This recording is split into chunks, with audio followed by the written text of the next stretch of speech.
Hello दोस्तों, मेरा नाम अभिषेक कुमार सिंह है। दोस्तों, जैसा कि आप लोगों को पता है, अभी कुछ दिन पहले 19 फरवरी को हम लोगों ने छत्रपति शिवाजी महाराज का जन्मोत्सव मनाया, जो कि हमारे आदर्श हैं। लेकिन आज मैं उनके बारे में बात करने नहीं जा रहा हूँ। आज मैं आप लोगों को बताऊँगा उस अनसंग हीरो के बारे में, जो उन्हीं की भांति वीर और विद्वान थे। और हो भी क्यों ना, वे उन्हीं के पुत्र जो ठहरे। जी हाँ, मैं बात करने जा रहा हूँ छत्रपति संभाजी महाराज उर्फ छावा के बारे में, जिनके बारे में हाल ही में बॉलीवुड में एक मूवी भी रिलीज़ हुई है। संभाजी महाराज का जन्म 14 मई 1657 ईस्वी को पुणे महाराष्ट्र में हुआ था। इनकी जीवन संगिनी का नाम महारानी येसुबाई था और इनकी शासनकाल की अवधि 20 जुलाई 1680 से लेकर 11 मार्च 1689 तक थी। छत्रपति शिवाजी महाराज के बाद मराठा एम्पायर की जो कार्यभार है वो इन्हीं को सौंपी गई थी, छत्रपति संभाजी उर्फ छावा को। और उन्होंने अपने पिता का गौरव और अस्तित्व उसी प्रकार बनाए रखा जिस प्रकार छत्रपति शिवाजी महाराज ने अपने वंशजों का अस्तित्व संजो कर रखा था। संभाजी महाराज का जन्म हुआ था तो वो बचपन से ही बहुत ही प्रखर विद्वान किस्म के बालक थे। और इसका पता हमें इस बात से चलता है कि वो 14 साल की उम्र में ही बदभूषण, नखशिख और नायिका भेद जैसे संस्कृत के 3 बहुत बड़े ग्रंथ की रचना कर चुके थे। प्रखर विद्वान होने के साथ साथ उनमें अपने पिताजी छत्रपति महाराज शिवाजी की तरह शौर्य भी कूट कूट कर भरा हुआ था। और इसका पता हमें इस बात से चलता है कि 1680 से 1689 के 9 साल के शासनकाल की अवधि में उन्होंने 210 युद्ध लड़े और जिनमें उनमें उनकी एक युद्ध में भी हार नहीं हुई। सारे युद्ध में उन्होंने विजय प्राप्त किया। कहा जाता है कि जो मराठा शासक होते थे उनके लिए जन्मभूमि और वहाँ की प्रजा उनके लिए भगवान के समान होती थी। और एक बार मराठा शासक बनने के बाद अपना सारा जो जीवन है वे वहाँ के राजा अपने प्रजा के लिए और प्रजा के हितकारी कामों में लगा देते थे।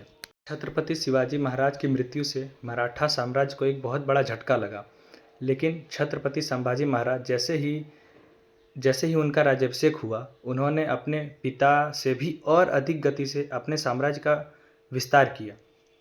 और इसी के दौरान उन्होंने अपने साम्राज्य में एक नई मुद्रा चलाई जिस पे अंकित था, श्री शंभो शिवजात धौरी विराजते यंद कसे विनी लेखा वर्तते कस्य अनुपरी, जिसका अर्थ होता है भगवान शिव के भक्त और महाराज छत्रपति शिवाजी महाराज के पुत्र छत्रपति संभाजी का साम्राज्य आकाश तक फैला हुआ है और प्रजा के लिए हितकारी है।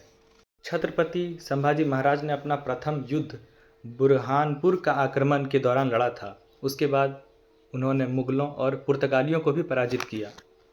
लेकिन बहुत से लोगों का कहना है कि अगर छत्रपति संभाजी महाराज इतने ही वीर थे तो औरंगजेब ने उन्हें बंदी कैसे बना लिया। और अगर वे अपने जीवन में 210 में सारे युद्ध जीत चुके थे, एक भी युद्ध नहीं हारे, तो ऐसा कौन सा युद्ध था जिसमें औरंगजेब ने उन्हें परास्त किया। तो आप लोगों को ये जानना चाहिए कि ऐसा कोई भी युद्ध नहीं हुआ जिसमें औरंगजेब ने छत्रपति संभाजी महाराज को पराजित किया। लेकिन वो कहा जाता है ना कि राज्य और धन का लालच किसे नहीं होता। यही हुआ छत्रपति संभाजी महाराज के साथ। उनकी बहन, उनकी जो पत्नी थी, उनके जो भाई अर्थात रिश्ते में वे उनके बहनोई लगेंगे, जिनका नाम गनौजी सार्क था, उन्हीं के द्वारा छत्रपति संभाजी महाराज के साथ विश्वासघात किया गया।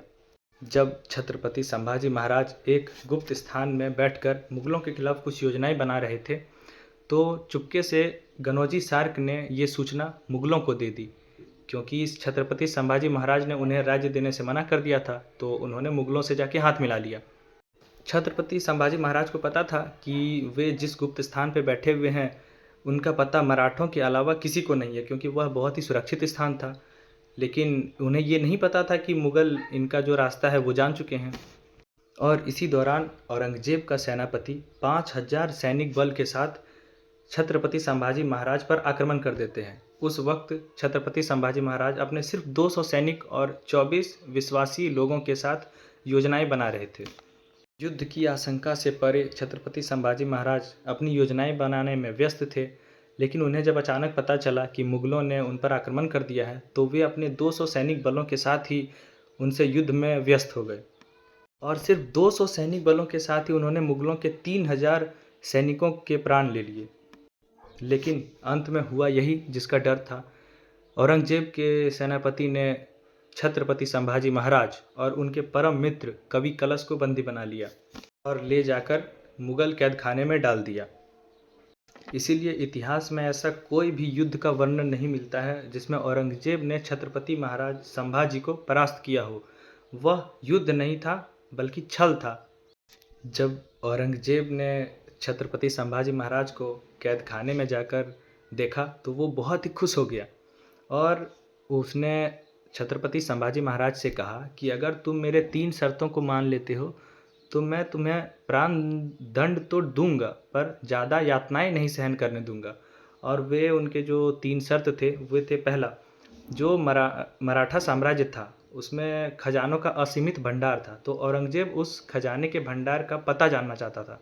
दूसरा, वो छत्रपति संभाजी महाराज से जानना चाहता था कि कौन कौन से लोग हैं जो मुग़ल साम्राज्य के होकर मुग़ल साम्राज्य से गद्दारी कर चुके हैं। और तीसरा शर्त था उनका, उन्होंने छत्रपति संभाजी महाराज को इस्लाम कबूल करने को कहा। तब छत्रपति संभाजी महाराज ने औरंगजेब के मुंह पर बोला कि धर्म मेरा प्राण है और मैं इसे नहीं छोड़ सकता। और ये बात सुनकर औरंगजेब एकदम छत्रपति संभाजी महाराज पे किलस चुके थे। उन्होंने कैद खाने से दोनों को बाहर निकाला, छत्रपति संभाजी महाराज और उनके परम मित्र कवि कलश को, और उन दोनों को जोकर का कपड़ा पहनाकर अपने पूरे राज्य में घुमाया। बहुत से लोग उन पर गोबर फेंक रहे थे, कीचड़ फेंक रहे थे, और लेकिन छत्रपति संभाजी महाराज और कवि कलश अपनी आराध्य माँ जगदम्बा का नाम लेकर ये सब सहन करते रहे। उसके बाद पुनः उन्हें कैद खाने में लाकर बहुत सी यातनाएं दी गई, जैसे चिमटे से नाखून, उंगलियां निकाल ली गई, त्वचा छील दी गई, गर्म सलाखों से उनकी आंखें निकाल दी गई और अंत में उनके धड़ के 2 टुकड़े करके नदी में बहा दिया गया। उनकी इस परम वीरता और शौर्य को देखकर उन्हें धर्मवीर की उपाधि दी गई।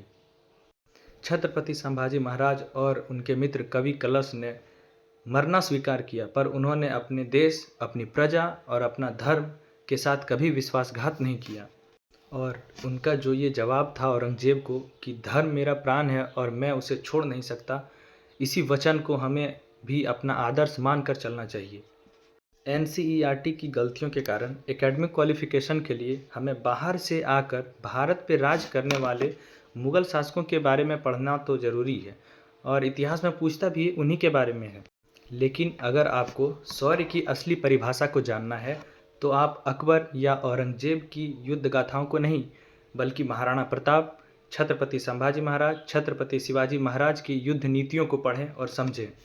और हम गर्व करें अपने मराठा शासकों पर, जिन्होंने अपने प्राण त्याग कर भी अपने मातृभूमि, देश और अपने धर्म की सुरक्षा की।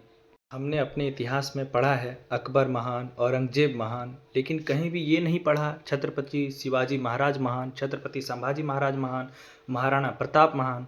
लेकिन असलियत यही है कि मराठा शासकों की महानता मुग़लों से कहीं अधिक थी और हमें इस पर गर्व करना चाहिए। और अगर आप भी हमारे छत्रपति संभाजी महाराज की महानता को देखना चाहते हैं तो काल्पनिक तौर पर लेकिन उनकी महानता के आधारित पर बनी बॉलीवुड की मूवी छावा को ज़रूर देखें। धन्यवाद। जय भवानी, जय जगदम्बा, जय हिंद।